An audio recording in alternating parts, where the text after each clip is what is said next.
ऊतक क्या होता है और ऊतक के बाद जो उनके प्रकार थे कोशिका विभाजन के आधार पर, कौन कितने प्रकार थे? 2 प्रकार थे, विभज्योतकी ऊतक तथा स्थायी ऊतक। ठीक है, और दोनों के हमने क्या है विशेषता पढ़ी थी कि कौन सा विभाजन करता है तथा कौन सा विभाजन नहीं करता है, तथा विभज्योतक ऊतक के जो जनरल कह दे जो लक्षण होते हैं वो हम लोगों ने देख लिए थे कि हम देखें तो विभज्योतकी ऊतक के अंदर कौन कौन से लक्षण देखते हैं। विभज्योतकी ऊतक को दूसरे कौन से नाम से बोलते हैं? मेरिस्टेमेटिक ऊतक, मेरिस्टेमेटिक टिश्यू या मेरिस्टेम भी बोला जाता है। ठीक है, और मैंने कहा भी था कि मेरिस्टेम जहाँ भी नाम आए तो याद रखना कि उस ऊतक की कोशिकाएं क्या करेंगी? लगातार विभाजित करेंगी। ठीक है,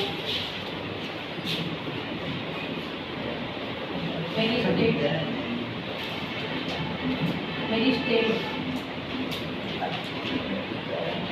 ठीक है, इसके जनरल लक्षण या सामान्य लक्षण के अंदर हमने क्या देखा था कि इनकी जो कोशिकाएं हैं वो क्या करती है? कोशिका क्या करती है? लगातार क्या करती है? विभाजन करती रहती है। ठीक है, क्या करती रहती है? लगातार विभाजन करती रहती है। ठीक है, फिर उसके बाद हमने क्या देखा था कि इस विभज्योतकी ऊतक शब्द है वो किसने दिया था? कौन बताएगा? कार्ल नागिलिन। ठीक है, वेरी गुड, सबके सब इंटेलिजेंट हो गए, है ना? तो कार्ल नागिलिन ने क्या कहा? इन्होंने एक बात और बताई थी, वो आप लोगों को याद है, मैंने कहा इसी के साथ में इन्होंने एक और बात बताई थी कि जो पादप ऊतक है उनके प्रकार बताए थे। कौन कौन से? कि 2 प्रकार, एक विभज्योतकी ऊतक तथा दूसरा क्या था? स्थायी ऊतक। ये दोनों बात किसने बताई थी? कार्ल नागिलिन ने बताई थी। ठीक है, फिर उसके बाद हमने क्या देखा था कि विभज्योतकी ऊतक जो है वो कैसा ऊतक होता है कि अविभेदित होता है या फिर विभेदित होता है? अविभेदित होता है। Very good, अविभेदित।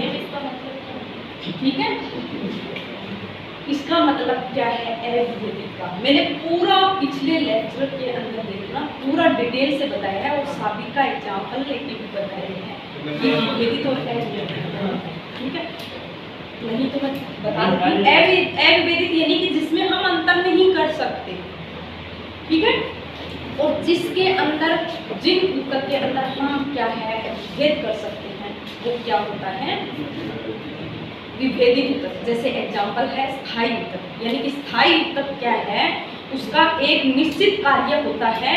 तो अलग अलग जो स्थायी ऊतक है उनका अलग अलग निश्चित कार्य होता है, लेकिन जो विभज्योतकी ऊतक है उसके अंदर कोई भी कार्य ऐसा डिस्ट्रीब्यूट नहीं किया गया है कि ये कोशिकाओं का समय यही कार्य करेगा, तो उसमें हम अंतर नहीं कर सकते।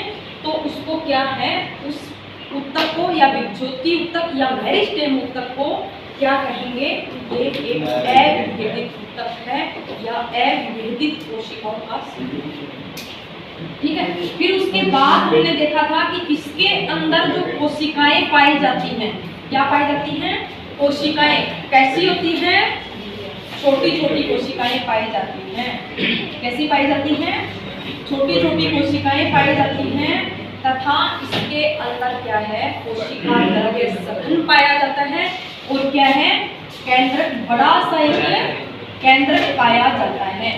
ठीक है, याद है ना ये बात कि छोटी कोशिकाएं होगी उसके अंदर कोशिका द्रव्य सघन, सघन का मतलब है गाढ़ा, कि कोशिका द्रव्य की मात्रा ज्यादा होगी। ठीक है, तो कोशिका द्रव्य की मात्रा ज्यादा होगी और केंद्रक क्या होगा? आकार में बड़ा होगा। ठीक है, अब देखो एक और मैंने पॉइंट बताया था कि इसके अंदर क्या है? अंतराकोशिकीय अवकाश नहीं पाया जाता है। जैसे इस तरह से एक दूसरे से सटी हुई होगी, यानी कि इसके बीच में अवकाश नहीं होगा। ठीक है, ये किसकी विशेषता थी? एक विभज्योतकी ऊतक की विशेषता थी। ठीक है, फिर हमने इसके प्रकार के नाम भी देखे थे और आज हम उन प्रकार को डिटेल से पढ़ेंगे। ठीक है,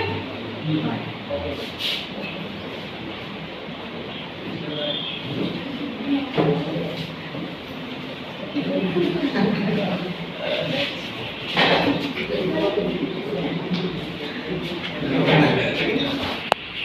देखते हैं ज्योति ऊतक के प्रकार।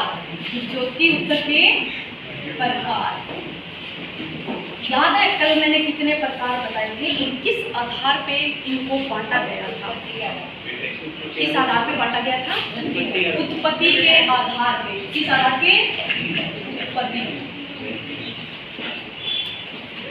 उत्पत्ति के आधार पे। और कितने प्रकार के थे? 3 प्रकार।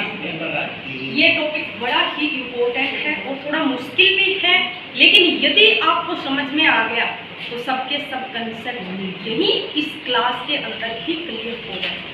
लेकिन ध्यान सबका यहाँ होगा, ठीक है? थोड़ा सा मुश्किल है, ये चैप्टर भी थोड़ा सा मुश्किल है, लेकिन यदि आप ध्यान लगा के पढ़ोगे तो जिंदगी का सबसे बेस्ट चैप्टर यही रहेगा। बस समझने की थोड़ी सी है कि आप कितना ध्यान लगाते हैं, डिपेंड वही करता है। तो देखो इनके कितने प्रकार हैं? 3 प्रकार है। किस आधार पे? उत्पत्ति के आधार पे, ठीक है? कौन कौन सा? पूरो मेरिस्टेम या पूरो विक्षोभक, ठीक है? यानी विक्षोभी को हम लोग क्या कहते हैं? उत्तर को मेरिस्टेम या मेरिस्टेम, ठीक है?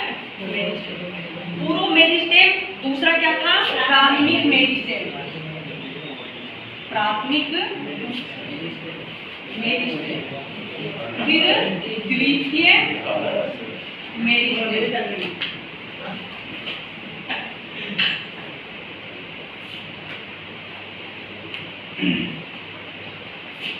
पूर्व मेरिस्टेम, प्राथमिक मेरिस्टेम और आपका द्वितीय मेरिस्टेम, ठीक है?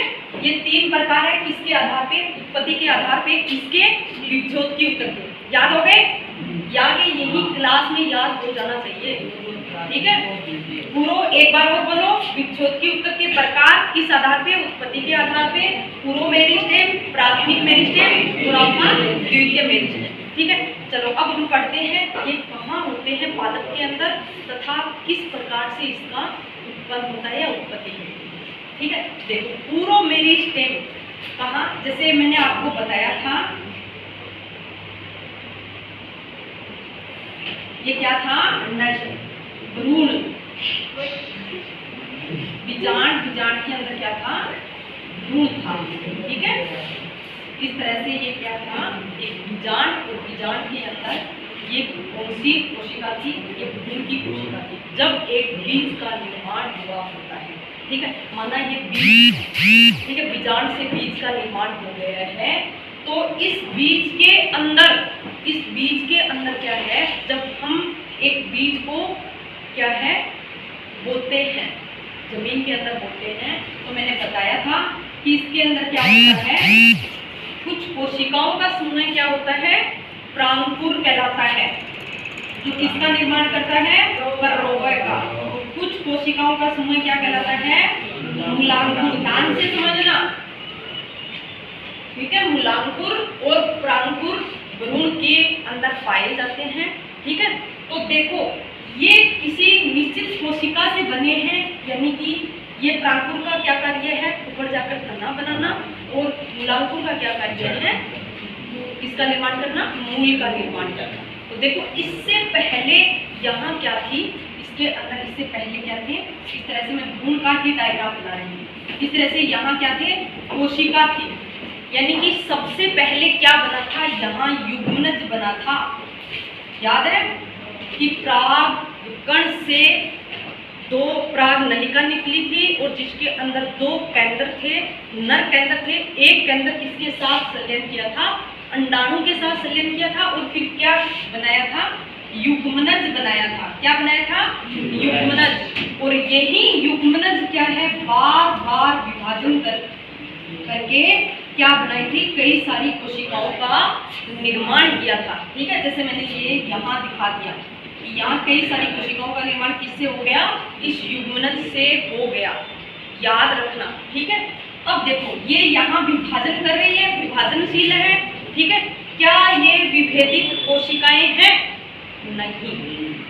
ठीक है, क्योंकि ये विभेदित कोशिकाएं नहीं है, अभी तक इसका कार्य डिस्ट्रीब्यूट नहीं हुआ है, सिर्फ क्या है धड़ विभाजन करते जा रहे हैं। ठीक है, अब देखो, अब जो भ्रूण के अंदर ये कोशिकाएं हैं, फिर इन कोशिकाओं के अंदर क्या होगा, कुछ कोशिकाएं यहाँ बन जाएगी और कुछ कोशिकाएं यहाँ अपना रूप क्या कर लेगी, स्थायी कर लेगी, या अपने रूप में विभेदीकरण करके स्थायी रूप में आ जाएगी।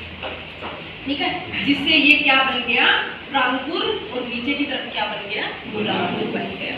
ठीक है, अब देखो, क्या ये प्रांकुर और मूलांकुर सबसे पहले ही बने थे, या इससे पहले जो विभज्योतकी ऊतक था उससे पहले ये क्या है कि जो लगातार विभाजन कर रहा है, करे जा रही है और अविभेदित कोशिकाएं हैं, ऐसे ऊतक को हम क्या कहते हैं, विभज्योतकी ऊतक। ठीक है, तो देखो यहाँ पादप का अभी तक निर्माण नहीं हुआ है, यहाँ सिर्फ हमने क्या किया, बीज बोया है, और बीज बोने से जब हमने बीज बोया है तो उसके अंदर किसका निर्माण हो रहा है, प्रांकुर तथा मूलांकुर का निर्माण हो रहा है। और ये प्रांकुर तथा मूलांकुर अपने से पहले क्या है, कुछ कोशिकाओं का झुंड था जो क्या थी, बार बार विभाजन करते जा रही थी। ठीक है, जैसे मैंने ये बता दिया, नहीं समझ में आई तो यहाँ से देखो,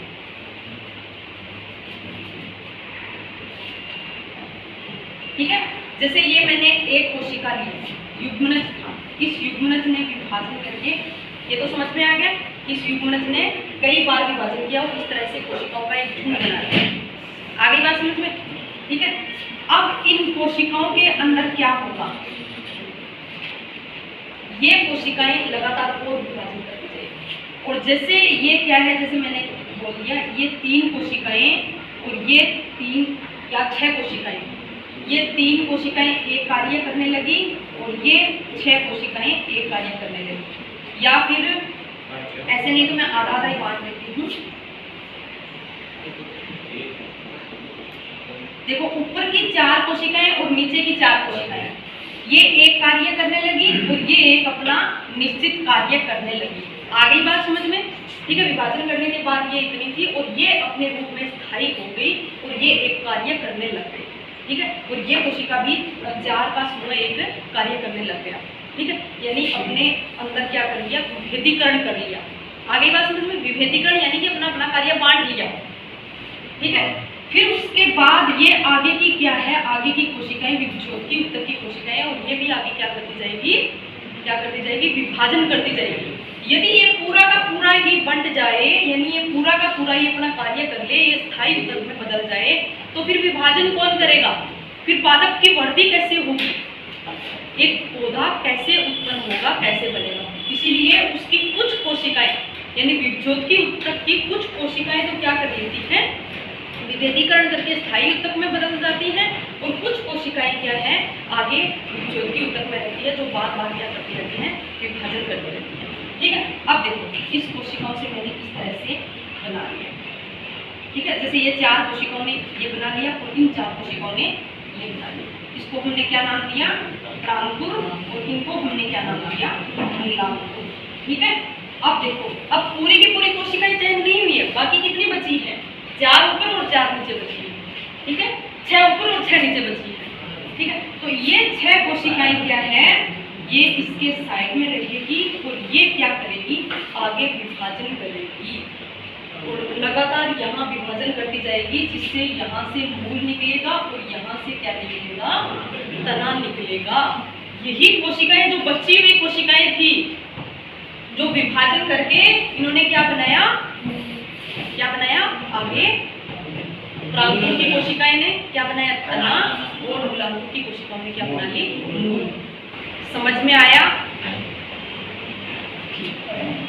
तो अब पूर्व मेरिस्टेम क्या होता है, अब पूर्व मेरिस्टेम, ये जो कोशिकाएं हैं, ये जो कोशिकाएं हैं, ये कहलाता है पूर्व मेरिस्टेम या पूर्व विभज्योतकी ऊतक, ठीक है। कि एक पादप का उत्पन्न होने से पहले जो ऊतक था, एक पादप बनने से जो पहले का ऊतक था, वो क्या था, पूर्व मेरिस्टेम या पूर्व विभज्योतकी ऊतक। आगे बात समझ में, इसको एक नाम और बोलते हैं, भ्रूणीय मेरिस्टेम, भ्रूणीय मेरिस्टेम। अब तो समझ में आ गया होगा कि जो भ्रूण के अंदर विभज्योतकी ऊतक पाया जाता है, वो क्या कहलाता है, आपका पूर्व मेरिस्टेम या भ्रूणीय मेरिस्टेम, ठीक है। कंफ्यूज मत होना। अब देखो, अब इससे क्या हो गया, जैसे मैंने यहाँ ये किसका निर्माण कर दिया, तने का, और ये मैंने किसका निर्माण कर दिया, मूल का। ठीक है, ये किसका निर्माण है, तना, और ये क्या बना दिया, मूल। अब देखो कि मैंने क्या कहा, ये जो कोशिकाएं हैं, जैसे ये पीछे की क्या कर रही है, अपने रूप को स्थायी कर रही है, यानी स्थायी ऊतक में बदलती जा रही है। और आगे के जैसे ये ऊतक को क्या कहलाया, स्थायी ऊतक, यानी स्थायी ऊतक का निर्माण किससे होता है, विभज्योतकी ऊतक से ही। विभज्योतकी ऊतक के अंदर क्या है, विभेदीकरण की क्रिया होगी, और उस विभेदीकरण की क्रिया के द्वारा क्या बनेगा, स्थायी ऊतक। तो एक ये लाइन याद रख लेना, विभज्योतकी ऊतक में क्या होता है, विभेदीकरण, विभेदीकरण होगा, और विभेदीकरण होने के दौरान क्या बनेगा, स्थायी ऊतक बनेगा। ठीक है, और ये विभज्योतकी ऊतक है, ये क्या है, अविभेदी कोशिका का समूह है। ठीक है, या ये अविभेदी ऊतक है, अविभेदी, और ये क्या है, विभेदी।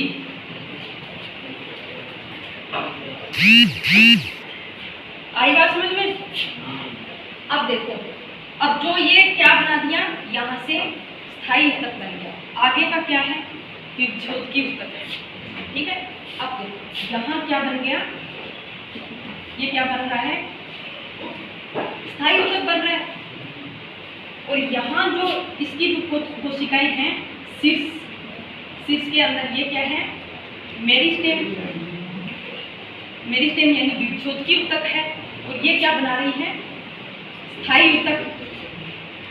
आ रहा है समझ में, ऐसे ही मूल के अंदर होगा, ये पीछे की कोशिकाएं क्या करती जा रही है, स्थायीकरण करती जा रही है, विभेदीकरण की क्रिया के द्वारा स्थायी होती जा रही है, और आगे की कोशिकाएं हैं वो क्या कर रही हैं, मेरिस्टेम यानी विभज्योतकी ऊतक है, जो बार बार क्या करके विभाजन करके क्या कर रही है, एक पादप की तथा एक मूल की या तथा तने की क्या कर रही है, लंबाई में वृद्धि कर रही है। आई बात समझ में। चलो दोबारा से बताओ कि जैसे ये आपकी भूमि, और इसके ऊपर ये क्या दिख रहा है आपको, तना, और ये क्या है, मूल है। ठीक है, इतना समझ में आया। यहाँ जो प्रांकुर से क्या निकला था, परोग है, और मूलांकुर से क्या निकली, मूल निकली। ठीक है, अब देखो इसके अंदर क्या थी, जो विभज्योतकी ऊतक था वो बार बार विभाजन करके क्या कर रहा था, अपनी संख्या में वृद्धि कर रहा था। ठीक है, अपनी कोशिकाओं की संख्या में क्या करते जा रहा है, वृद्धि करते जा रहा है। ठीक है, अब जब वो विभज्योतकी ऊतक रहेगा तो फिर कार्य कौन करेगा, इस पादप के अंदर कार्य कौन करेगा, क्योंकि विभज्योतकी ऊतक का क्या कार्य होता है, लगातार विभाजन करना। ठीक है, तो फिर उसकी कुछ कोशिकाएं क्या कर लेगी, जैसे मैंने यहाँ बताया कि कुछ कोशिकाएं स्थायी ऊतक में परिवर्तित हो जाएगी। तो इसके ऊपर जो शीर्ष के अंदर है वो क्या है, क्या है, मेरिस्टेम यानी विभज्योतकी ऊतक है। ये क्या है, विभज्योतकी ऊतक, या इसको बोला जाता है शीर्ष मेरिस्टेम, शीर्ष मेरिस्टेम, और इसको भी हम क्या कहेंगे, शीर्ष मेरिस्टेम। ठीक है, अब जो मूल तथा तने का शीर्ष मेरिस्टेम है वो आपका कहलाता है प्राथमिक मेरिस्टेम या प्राथमिक विभज्योतक। ठीक है, इस शीर्ष मेरिस्टेम को हम क्या कहेंगे, प्राथमिक मेरिस्टेम या प्राथमिक विभज्योतक। इतना समझ में आया। अब मैं आपसे पूछूं कि पूर्व मेरिस्टेम क्या है तथा प्राथमिक मेरिस्टेम क्या है, तो क्या है, पूर्व मेरिस्टेम भ्रूणीय विभज्योतक, यानी कि जब तक पादप का निर्माण नहीं हुआ है, सिर्फ हमने बीज दिया है, जो उसके अंदर विभज्योतक ऊतक है, जो लगातार क्या कर रहा है, विभाजन करे जा रहा है, ऐसे ऊतक को हम क्या कहेंगे, पूर्व मेरिस्टेम। बिल्कुल सरल भाषा में मैंने बता दिया, अब भी समझ में नहीं आया तो मेरे को बताओ। ठीक है, फिर देखो प्राथमिक मेरिस्टेम को हम क्या कहेंगे कि जब एक प्रांकुर तथा मूलांकुर से क्या निकलेगा, करोह तथा मूल निकल जाएगी। और उसके शीर्ष के ऊपर क्या पाया जाता है, मेरिस्टेम यानी विभज्योत की उत्तक पाया जाता है। और ऐसे शीर्ष मेरिस्टेम को हम क्या कहेंगे, प्राथमिक मेरिस्टेम। आई बात समझ में? तो अब देखो, अब ये क्या करेगा कि लगातार ये विभाजन करता जाएगा विभज्योत की उत्तक, और इनकी जो कोशिकाएं हैं वो नीचे क्या बदलती जाएगी, किसमें बदलती जाएगी, स्थायी उत्तक में बदलती जाएगी। जैसे यहाँ देखो,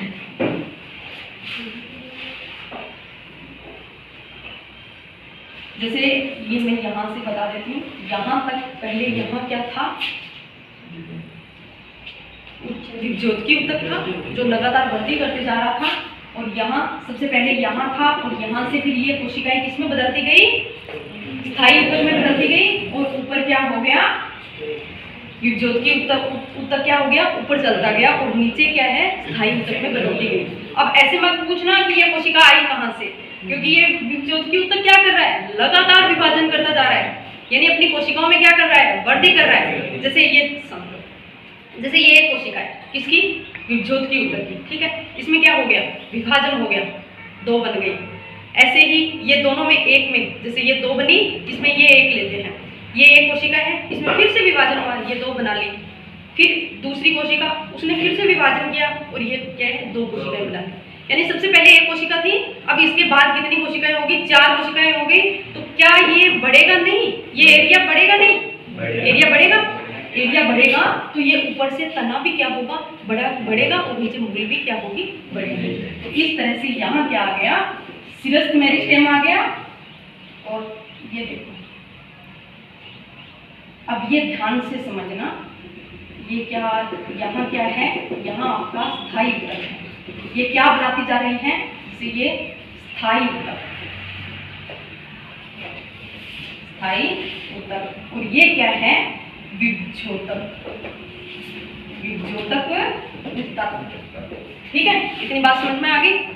अब देखो कि ये जो विभज्योत की उत्तक है, ये बीच बीच में क्या हो जाते हैं, रह जाते हैं, पीछे छूट जाते हैं, ठीक है, कि यहाँ की कोशिकाएं स्थायी उत्तक में बदली, और इतनी ये मतलब 4, 5 या 8, 10 कोशिकाएं अपना रूप नहीं बदला, किसमें, स्थायी उत्तक में नहीं बदला।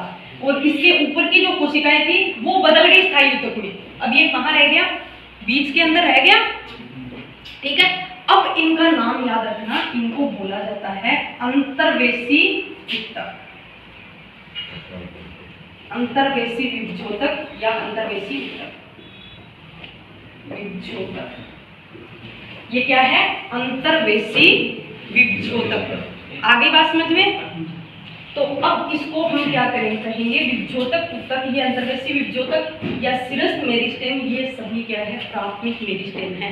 अब आपसे पूछ ले कि प्राथमिक मेरिस्टेम के कोई 2 उदाहरण दीजिए, तो क्या है, एक तो क्या है, सिरस्थ मेरिस्टेम, ठीक है, शीर्ष मेरिस्टेम, और दूसरा क्या हो गया, शीर्ष या सिरस्थ भी बोला जाता है, सिरस्थ, सिरस्थ मेरिस्टेम। ये कॉर्नर पे है, लास्ट सिरे पे है, इसलिए इसको सिरस्थ मेरिस्टेम कह दिया।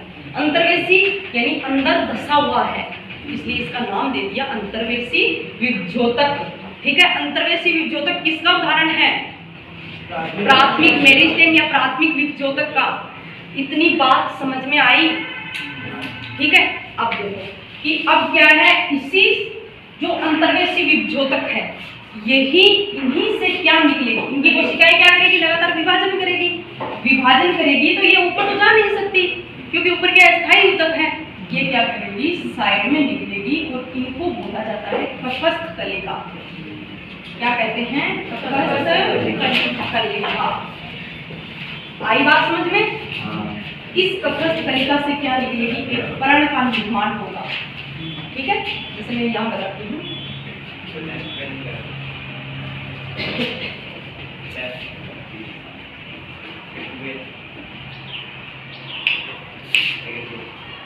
जैसे ये आपका क्या है, तना है, और इसके बीच में ये क्या पाए जा रहे हैं, विभज्योतक उत्तक, ठीक है। जिसको इसको बीच में पाया जाता है, इसको क्या कहे हमने, अंतर्वेशी विभज्योतक, ठीक है। ये जो अंतर्वेशी विभजोतक है, इनसे एक क्या निकली, पर्ण का निर्माण हो गया। किसका निर्माण हो गया? पर्ण का निर्माण हो गया। ठीक है, और इस पर्ण के बीच में ये क्या पाई जा रही है? मिडरिब यानी मध्य शिरा। ठीक है, अब देखो, अब इसका निर्माण हो गया। किसने किया? अंतर्वेशी विभजोतक ने लगातार विभाजन करके। ठीक है, इससे किसका निर्माण हुआ? ककस्थ कलिका का। और ककस्थ कलिका आगे बढ़ती करके क्या बना दी? एक पर्ण का निर्माण कर दिया। ठीक है, इस पर्ण से फिर ये क्या हो जाएगी? यानी सिर्फ मध्य शिरा बचेगी, और जो लेमिना तथा इनकी शिरा तथा शिरिकाएं हैं वो क्या हो जाएगी? नष्ट हो जाएगी, यानी खत्म हो जाएगी। ठीक है, अब देखो, अब ये क्या बन गई? मध्य शिरा ने किसका रूप धारण कर लिया? टहनी का। आई बात समझ में? ये बन गई टहनी। अब वैसे ही क्या होगा? जो विभजोतक इसके अंदर होगा वो क्या निकलेगी? कलिका निकलेगी, और इससे क्या बनेगा? फिर से पर्ण बनेगी। ठीक है, फिर इन्हीं पर्ण की क्या होगी? वही लेमिना तथा शिरिकाएं क्या हो जाएगी? नष्ट हो जाएगी, और एक क्या बना लेगी? शाखा, और ये टहनी उनसा। ठीक है, फिर इस पे वापिस से इस तरह से पर्ण लग जाएगी। इस तरह से अपन दूसरी तरफ भी देख सकते हैं। इस तरह से एक पूरे पादप का क्या होता है? निर्माण होता है। तो स्टार्टिंग के आपको पूर्व मेरिस्टेम और प्राथमिक मेरिस्टेम आपको समझ में आया होगा, और किस तरह से ये आगे एक पादप के अंग बनाने में सहायता करते हैं।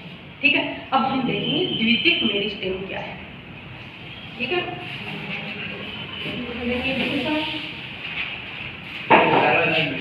हमने क्या देखा? प्राथमिक मेरिस्टेम। सबसे पहले किसका निर्माण होगा? पूर्व मेरिस्टेम का। पूर्व मेरिस्टेम, फिर आगे क्या बनेगा? प्राथमिक मेरिस्टेम, और फिर इससे क्या बनेगा? द्वितीयक मेरिस्टेम। तो किस तरह से इनका निर्माण होगा? तो सबसे पहले हम देखते हैं, यानी जो प्राथमिक विभजोतक क्या है? प्राथमिक विभजोतक, इनकी कोशिकाएं क्या करती है? लगातार क्या करती रहती है? विभाजन करती रहती है। यानी कि ये कैसा होता है? अविभेदित। कैसा होता है? अविभेदित। ठीक है, फिर इसके अंदर किसकी क्रिया होगी? विभेदीकरण की। किसकी क्रिया होगी? विभेदीकरण की क्रिया होगी। तो किसका निर्माण करेगी? ये प्राथमिक स्थायी ऊतक का। प्राथमिक स्थायी ऊतक। ठीक है, किसका निर्माण कर दिया? प्राथमिक स्थायी ऊतक का। किसने किया? प्राथमिक विभजोतक के अंदर क्या हुआ था? विभेदीकरण, और जिससे किसका निर्माण हो गया? प्राथमिक स्थायी ऊतक। ये प्राथमिक स्थायी ऊतक है, तो ये कैसा होगा? विभेदित या अविभेदित? कैसा होगा? विभेदित। विभेदित होगा। ठीक है, अब देखो, अब क्या हो जाता है? ये जो स्थायी ऊतक है ये पादपों में होता है, हालांकि जंतुओं में नहीं होता। कि ये क्या है? फिर से जीवन में एक बार और किस स्टेज में आ जाता है? विभजोतक के अंदर आ जाता है। यानी उनकी कोशिकाएं बार बार क्या करने लग जाती है? विभाजन करने लग जाती है। ठीक है, तो हम देखेंगे ये क्या बना लेंगे? द्वितीयक विभजोतक। ये दूसरी बार विभजोतक में बदल रहे हैं, इसीलिए इसका नाम क्या रख दिया? द्वितीयक विभजोतक। क्या बोल दिया? द्वितीयक विभजोतक। इसका एग्जाम्पल है पार्श्वीय विभजोतक। क्या है? पार्श्वीय विभजोतक। और ये क्या है? प्राथमिक स्थायी ऊतक है आपका जाइलम, फ्लोएम, पेरेनकाइमा। ये सब मैं बताऊंगी आगे क्या है, इस चैप्टर में पूरा आएगा। पेरेनकाइमा, स्क्लेरेनकाइमा,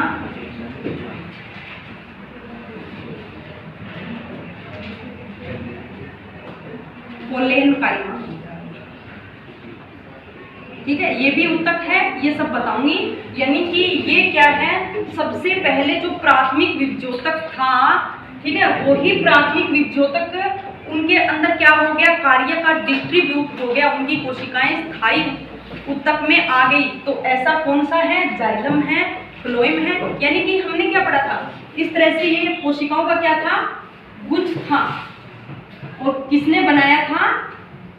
एक आपका युग्मनज था, उसी युग्मनज ने आगे लगातार विभाजन करके क्या बना रही है, और इस ऊतक को क्या कहते हैं, विभज्योत की ऊतक है। इनकी कोशिकाएं बंट गई, यानी निश्चित कार्य, एक कार्य कर गए। जैसे एक ने जाइलम का कार्य स्टार्ट कर दिया, एक ने फ्लोएम का कार्य, एक ने पेरेन्काइमा, एक ने स्क्लेरेन्काइमा, तो इनका कार्य निश्चित हो गया। तो ये किसमें चेंज हो गई, स्थायी ऊतक में, विभज्योतक ऊतक से स्थायी ऊतक में, और विभज्योतक ऊतक से स्थायी ऊतक में बदलने की क्रिया को क्या कहते हैं, विभेदीकरण कहते हैं। ठीक है, पूछा जाता है कि जो आपका प्राथमिक विभज्योतक है वो प्राथमिक स्थायी ऊतक में बदलता है, तो ऐसी क्रिया क्या कहलाती है, क्या कहलाती है, विभेदीकरण। आगे बात समझ में? ठीक है, अब देखो, अब मैंने क्या कहा कि ये अपने जीवन में एक बार फिर से विभज्योत की ऊतक में चेंज होता है, और ये क्या है, कहलाता है द्वितीयक विभज्योतक कहलाता है। ठीक है, जिसका एग्जाम्पल मैंने क्या बताया, पार्श्वीय विभज्योतक। पार्श्वीय विभज्योतक कहें तो कौन सा हो गया, जैसे ये क्या था, तना था, और इसके अंदर क्या थे, अंतर्वेशी ऊतक, और ये क्या थे, शिरस विभज्योतक या अंतर्वेशी विभज्योतक। ये दोनों किसके उदाहरण थे, किसके उदाहरण थे, प्राथमिक विभज्योतक। ठीक है, और इसके बीच बीच में यहाँ क्या हो जाते हैं, क्या है, आपके जो द्वितीयक विभज्योतक यानी जीवन में एक बार फिर से क्या हो जाते हैं, विभज्योत की कोशिकाओं में बदल जाते हैं। ठीक है, या विभज्योत की ऊतक में, तो इनको बोला जाता है पार्श्वीय विभज्योतक। क्या कहेंगे, पार्श्वीय विभज्योतक। ठीक है, और ये कैसे हैं, आपके अंतर्वेशी, और ये कैसे हैं, शिरस। अब देखो, इन तीनों में कंफ्यूज नहीं है, शिरस तथा अंतर्वेशी विभज्योतक क्या कहलाता है, प्राथमिक विभज्योतक। पार्श्वीय विभज्योतक क्या कहलाता है, द्वितीयक विभज्योतक। ठीक है, और यही जो अंतर्वेशी तथा शिरस विभज्योतक, जैसे मैंने क्या कहा था, यहाँ से एक परण निकलती है और परण के बाकी के जो हैं वो हट जाते हैं, और ये क्या रहती है, मध्य शिरा, और इसी मध्य शिरा के अंदर क्या पाए जाते हैं, जाइलम तथा फ्लोएम पाए जाते हैं, जो क्या कहते हैं, जल तथा खनिज लवणों का क्या है, आगे पादप के अंदर पहुंच जाते हैं। तो बताओ ये किससे निर्माण हुए, प्राथमिक विभज्योतक से ही निर्माण हुआ है, किनका, जाइलम तथा फ्लोएम का। तो ये जाइलम, फ्लोएम, पेरेन्काइमा, स्क्लेरेन्काइमा और कोलेन्काइमा, ये आपके क्या कहलाते हैं, प्राथमिक स्थायी ऊतक। ठीक है, आई बात समझ में? अब ये जो प्राथमिक स्थायी ऊतक से द्वितीयक स्थायी ऊतक, द्वितीयक विभज्योतक बना है, इस क्रिया को बोला जाता है विविभेदीकरण। विविभेदीकरण। ठीक है, आई बात समझ में? यानी पार्श्वीय विभज्योतक बना वो किस क्रिया के दौरान बना, विविभेदीकरण के दौरान। विभेदीकरण के दौरान नहीं, विविभेदीकरण के दौरान। ठीक है, फिर देखो ये द्वितीयक विभज्योतक फिर किसमें चेंज होगा, द्वितीयक स्थायी ऊतक में, द्वितीयक स्थायी ऊतक में। ठीक है, और ये क्रिया कहलाएगी पुनः विभेदीकरण। क्या कहलाएगी, पुनः विभेदीकरण। आगे बात समझ में? स्थायी ऊतक किसके दौरान बना, द्वितीयक विभाजन विभज्योतक के द्वारा, और उस क्रिया को हमने क्या नाम दिया, पुनः विभेदीकरण। ठीक है, कि जैसे ये जो आगे था कौन सा, द्वितीयक विभज्योतक, पार्श्वीय विभज्योतक, ये जो पार्श्वीय विभज्योतक है इसके अंदर फिर क्या आ जाएगा, स्थायीकरण आ जाएगा। यानी इसकी कोशिकाओं ने पहले तो क्या किया, विभाजन किया बार बार, फिर उसके अंदर क्या आ जाएगा, स्थायीकरण आ जाएगा, निश्चित कार्य हो जाएगा खुद का। और ऐसा जो स्थायीकृत ऊतक है वो क्या कहलाता है, द्वितीयक स्थायी ऊतक कहलाता है। इनके एग्जाम्पल हैं पोर्क कैम्बियम, पुलिय कैम्बियम।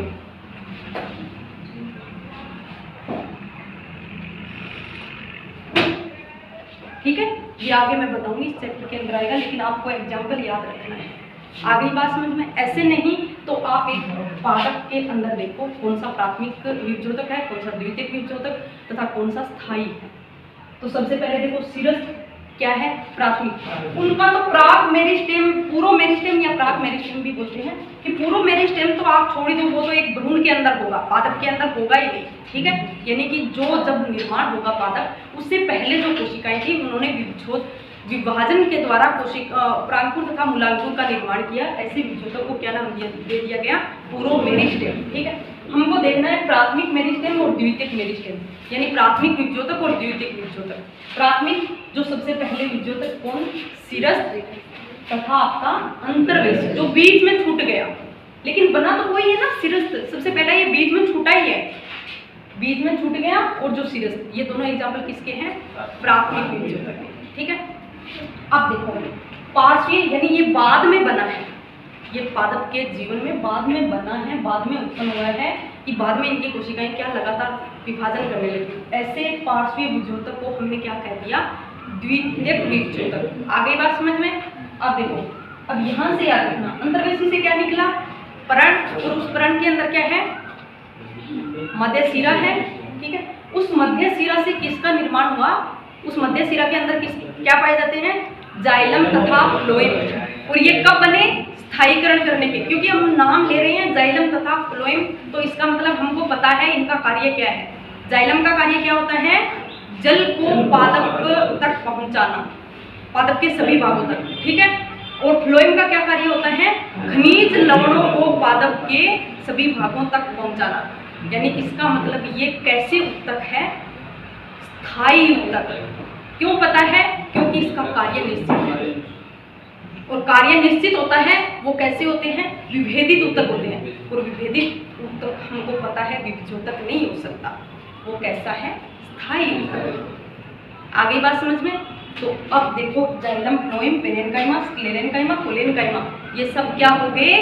प्राथमिक स्थायी उत्तक। ठीक है, अब देखो द्वितीयक विभ्योतक यानी पार्श्वीय विभ्योतक। अब इस नाम से ही हम जान सकते हैं कि विभ्योतक आया है तो ये बाद में बना है, तो द्वितीयक विभ्योतक ही होगा, न कि द्वितीयक स्थायी उत्तक।